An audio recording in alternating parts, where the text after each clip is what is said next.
movie being, of course, Rome Open City. Yes. By, Roberto Rossellini, Yeah, AKA was Isabella Rossellini's dad, I yeah. believe?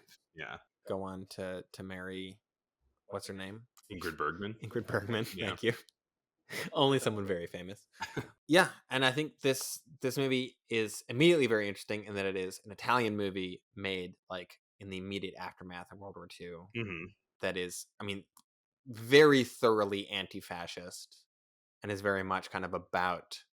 Like, resistance toward the occupying Yeah, but Nazis. there is like a lot in this movie of kind of picking apart like the like fascist mindset. I think Mhm, also, mhm. which I appreciate about it. It was definitely a very sort of unintentionally uncomfortable watch in that it's like about a movie about living under fascism, made in 1945, and I'm just like, I wish this didn't remind me of the news as much.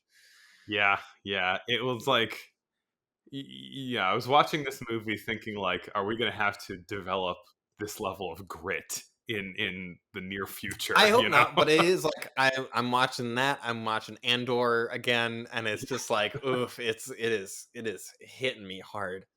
Um, yeah, if you're a fan of the Star Wars TV show Andor, maybe give Rome Open City a watch. It's got a lot of similarities. Yeah, yeah. This is I mean, I think you kinda mentioned it, but, like, this is, notable also for being our first Italian neorealist film that we have Very covered, true. Yeah, right at the start of the that as inception like a of it, yeah. movement. Yeah, well, it makes sense because I mean, Italian film. I don't think we watched any Italian films made under Mussolini. Not that I can think of.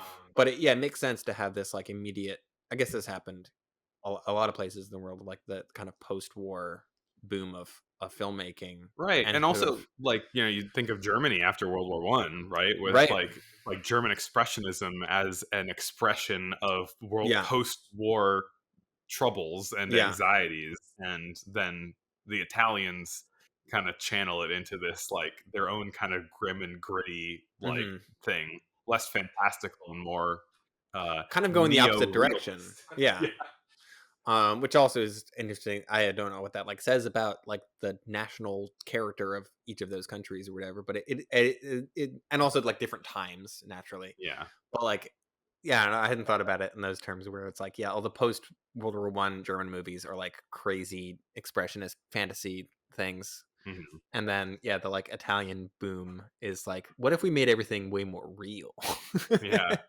It's and different ways of gritty? grappling with Yeah. horrors, right? Yeah. I think I had heard of this movie before, but I wasn't that familiar with it. It does feel pretty influential on like I think especially like how war movies like it feels very modern compared to like Yeah, any other World War II movie that we watched from the 40s. for sure. Yeah, I mean, I think that like Italian neorealism in general had like Yeah. a pretty sizable impact on filmmaking. It's interesting the way that because it was so influential, it's like this movie feels right more contemporary than Mhm. like other things made in the same time period.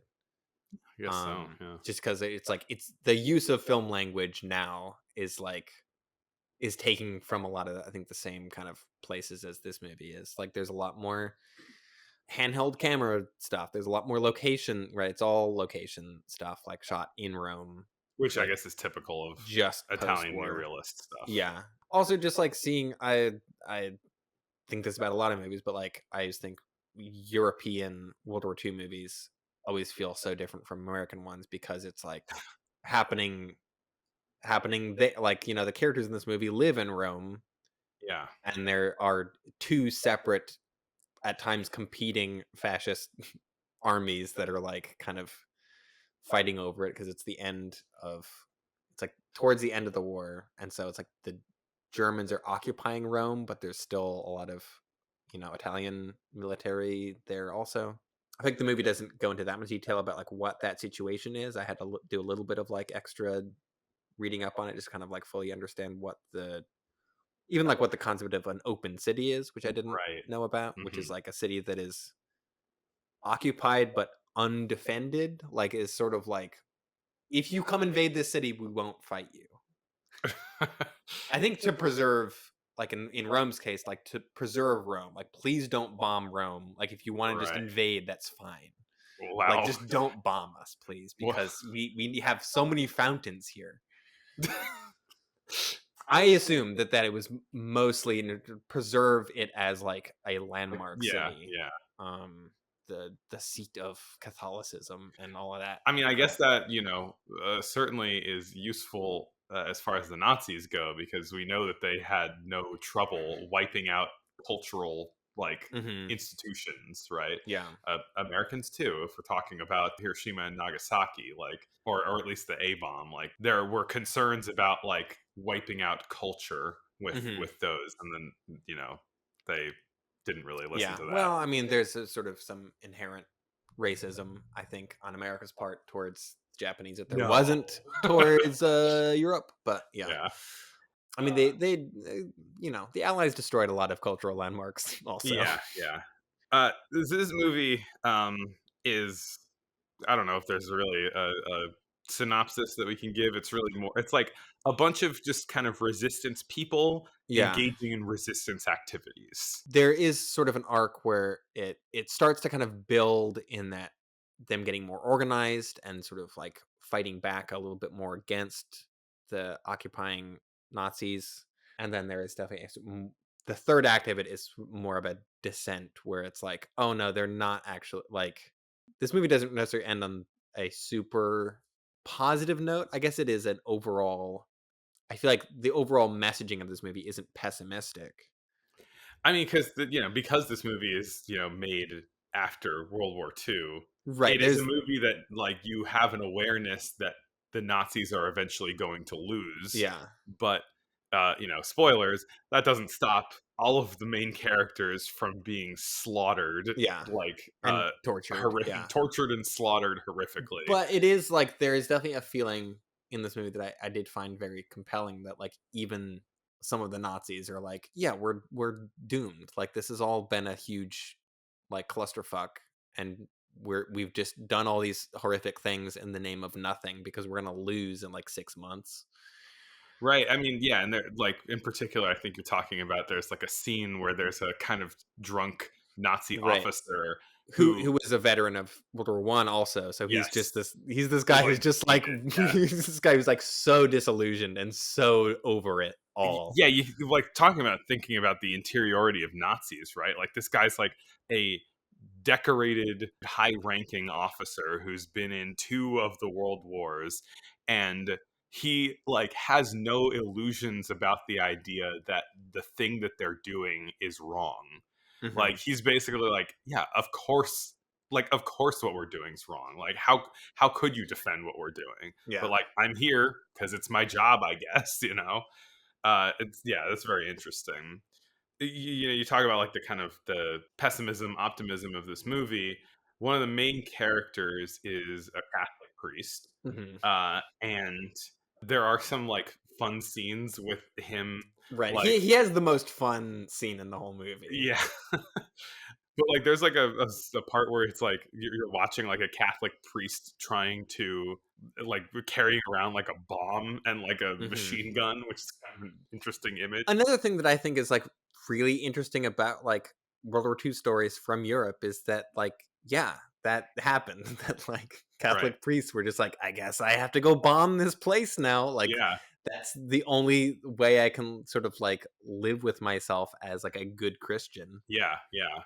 And, like, I think it's because this guy, it's like there are points where he's basically saying, like, I think it is the good Christian thing to do to fight you and kill you, Yeah. basically, like, to stop you from doing what you're doing. Like, my job is to help people, and, like, yes, if there's somebody fighting against fascism, like, I will help them, Hmm. even if it means that people will die. He's the moral center of the movie, surely, but like, as a priest and as, like, a resistance fighter and everything. But and so it's really just drawing this contrast between, like, these Nazis who treat him like garbage and kill him, who are supposedly Christians, the Hmm. Nazis, and just, like, him just saying the correct right thing and then being executed for it. It's a powerful image, like, yeah, seeing, like, a firing squad, like, aiming straight Right. at a guy with a, with a priest outfit on. Yeah. But Well, then they don't want to shoot him. right. Yeah, some slight moral compunctions. But there's a part also where one of the main resistance fighters is being like brutally tortured. Hmm. And the priest like visits him, and the way that he's cut up, it's like a very like Christ-like imagery, right? Where Mm, mm. like he is a hero who is suffering for the good of the world, and then like he's like shown off into death by Mm. this by this Catholic priest. Well, the priest has a line where he says, "You wanted to destroy his soul, but you only destroyed his body," Hmm. which is, yeah, that seems pretty apt in terms of what torturing someone to death tends to. Well, especially like they're interrogating him, they're trying to find out where the other resistance members are, and he's not giving them up. Right. Which is always any sort of narrative about resistance movements. It's always like, oh god, like to be put in that position is like the most awful thing. Yeah, yeah. There's another line where the priest is about to die, and he says like it's easier to die a good Yeah, death than it's to. it says it's not hard to die a good death, it's hard to live a good life, Hmm. which Hmm. I do think that is a very good quote. Yeah, yeah, That one really kind of stuck out, and I think that that does almost kind of feel like a bit of like a thesis statement for this whole movie. yeah. It's definitely got some heavy stuff on its mind, but I think it navigates it pretty well. Like I didn't find this movie to be like a huge bummer to sit through. It's grim, but Yeah. it's not. Like it's I think it's grim, and for me anyway, it was scary just because of how kind of like timely it felt. But I think it does a good job of like also just being very watchable and Yeah, having a lot of like little victories kind of peppered throughout until it eventually, like, the the heroes do not. I mean, they achieve a moral victory, right? They don't give up the rest of the resistance. They're like yes. they die knowing that they have lived as good of a life as they could hope for. It's depicting heroism. Yeah, but like quietly. It's not like, this is Right. not like a overly heroic movie, and it isn't like Yeah. music swelling Yeah, it's not before they're. propagandistic. It Yeah. is it is just like earnestly looking at the glory of doing the right thing in the face of evil. Hmm. But like, I don't know, there's like a whole like kind of street urchin uprising that Yeah. I found really fun, and another just like kind of wild example of like, I don't know, resistance movements or like living under fascism is like all these like homeless children are now like bombing train yards. Yeah. Yeah. Which Um like they are participating. They are yeah, it's like, I mean, don't fuck with small Italian children. I could tell you that. Like don't mess with them. vendetta, vendetta. Yeah, they'll get you. As this movie is a good example of. That one, yeah, like sort of probably biggest moment of like levity in this movie is the priest goes to like he's going to like a secret meeting in an antique shop, and as he's waiting, he sees two statues, one of a lady and one of a man, and they're both very kind of scantily clad, Yeah. and so he turns the lady around so the So, guy, it so doesn't he look like. turns the lady, guys. He's looking at them, and he's like, "I don't want to look at that naked lady because I'm a priest." So he Yeah. turns the lady around, and then realizes that he's made it so that the man statue is like staring right at her butt. Yeah, so he turns the other statue around also. They're just facing away from each other. And that's like so kind of, that's not part of the plot. That doesn't lead to anything. It's just this little moment of this guy sort of like turning statues around. It's But good it though. is like it's a good example of like levity kind of lightening the mood just enough to kind of keep you watching. Yeah. And also, I don't know, it's just like it tells you about this guy also, and kind of his very he has very clear morals, and Hmm. they're very kind of like church like, I guess. He's also, hiding money for the resistance. Yeah. The woman who like betrays the resistance for like a nice coat that like she doesn't even get in the end, and Yeah. it's like just because like that's definitely a thing that like really happened a lot. Maybe not a lot, but like there's definitely lots of true stories about that kind of thing happening. And it is like, you like sold out someone that you've like known for years and like supposedly are like in love with for a coat. Yeah, and And then it's just like so petty and so like, ugh, not yeah. just like not a coat to stay warm, but like a fashion coat. Right, Yeah, yeah. and like you were there while I was watching the last couple bits of the movie, and there's that moment where like the Nazi, like the Nazi lady, like the person who sold them out, she like faints when she sees what she's done. She sees honestly some of the biggest, like the most graphic brutality that I've seen on this guy's body Mm, of any movie that we've seen so far in many ways. And so she sees it and she faints, and then the Nazi like is like, "I'll be taking that coat back," yeah, and I'm like, "Oh, that is so cold." yeah. Right, I get because this is an Italian movie, it's not there's no Hays Code, so, like, the definitely, like, the depictions of death and torture are a lot I think a lot kind of Yeah, more graphic you see those and like the flame that they're like sticking these like pliers in like oh the hot god, yeah. flame to Ugh. like rip out whatever. Um, and then right, it's like a movie where, like, the bad guys kind of win at the end. I mean, it is, like right, it's kind of implicit that because it's made post-war that, like, well, they're gonna lose in, like, a couple of weeks after the end of this movie, but, like, it's still right, like, the Hays Code thing is one thing that I find so kind of limiting about that, and we'll probably talk about it more with some of the other movies, but, like, you can't have people, like, get away with crimes in Hays Code movies, which Hmm. is, like, so the ways that people get around it is sometimes really interesting, but it's, like, such a hard stance to be like, "No Coen Brothers movies can exist, like, under the Hays Code." Like, you can't have people succeed at you can't well, I think one of the big ones is, like, murder. You can't have someone murder someone and then not be, like, punished. Yeah. Tell that to the people who only catch what however many percentage of murders. Yeah. But so yeah, so it's nice to see a 1940s movie that is not Hays Code and is allowed to sort of grapple with some kind of more, heavy material, I guess. Yeah. That movie's a bit of a bummer, but you know what's a bucket of sunshine? A movie about an alcoholic who ruins his Mm. life and Yeah. everyone else around him. Uh, Unless you have anything else on no, this. I mean, I don't know, one thing that kind of stuck out to me, and I don't know if this is, purposeful to sort of portray the sort of waning days of the war and how much kind of disillusionment there was even amongst the Nazis, but I feel like all of the hiling in this movie feels very half-hearted.